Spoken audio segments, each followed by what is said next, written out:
Having a baby is one of the most exciting, wonderful and scary times in anyone's life. And I know how hard I had to try to fall pregnant, but that was just step one.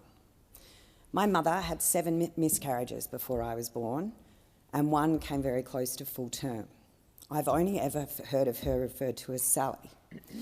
It's not something my mother really spoke about, and unfortunately, I don't have the opportunity to speak with her about it now.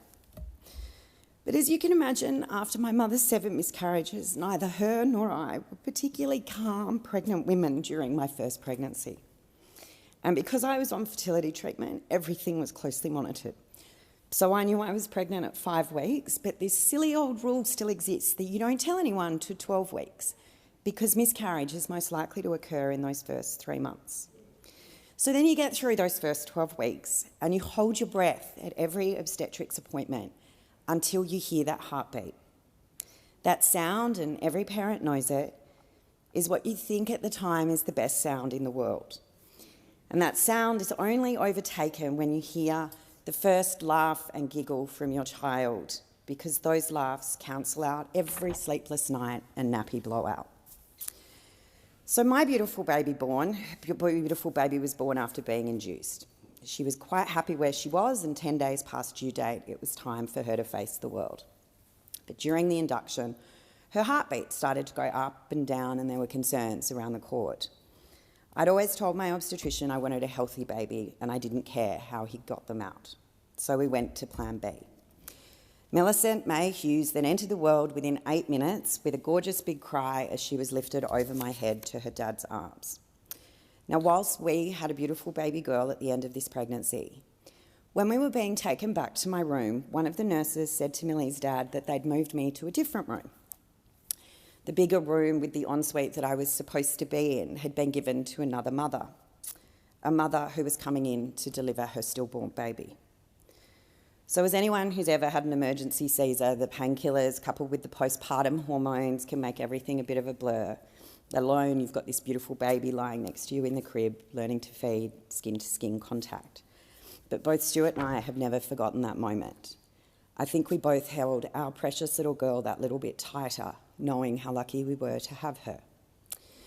But, you know, in some ways that wasn't the worst stillbirth experience that I saw after I had Millie.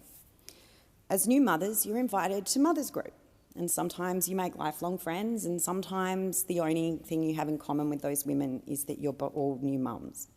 But it's a really important experience. You learn from each other, you learn that you're not the only one doing something wrong, and a place where hormonal and exhaustion tears are supported and usually shared.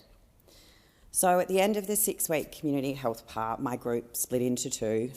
One decided they wanted to meet at the park and go for walks in the middle of winter in Orange. Needless to say, that was not my group. Mine decided we would meet for lunch every week. As Melbourne Cup approached, I asked the mother group to come to my place for lunch. And one of the girls asked if they could bring a friend with them who had a baby the same age as ours. So when Jodie arrived and I had a cuddle with her beautiful boy, I asked her why she hadn't been in our mother's group, since her baby was the same age as ours. Was she perhaps in another group?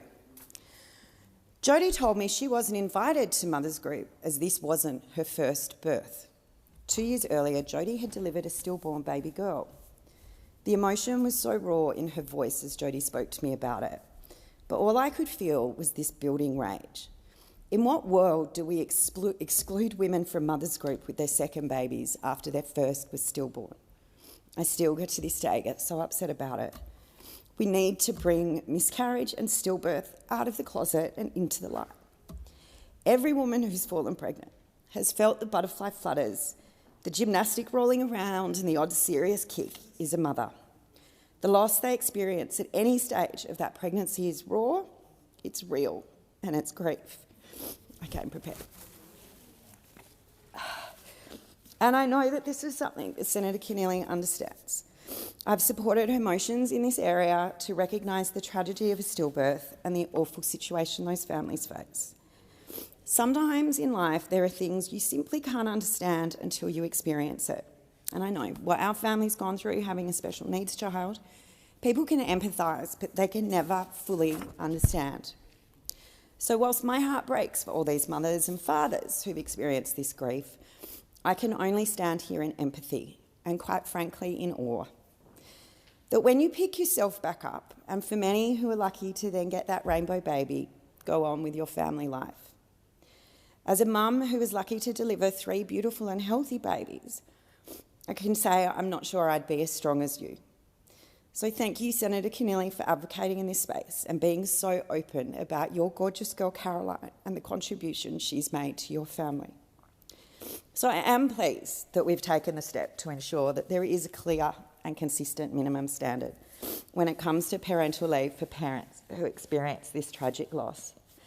These parents can now take paid parental leave as they planned, without having to worry about returning to work before they're ready, and without facing additional bureaucratic hurdles. I look to this place to support the Sex Discrimination and Fair Work Respect at Work Amendment currently before us, that enables an employee to take compassionate leave if they or their partner experience a miscarriage. We need to bring this out into the open, acknowledge the loss that's felt, and requires time to grieve.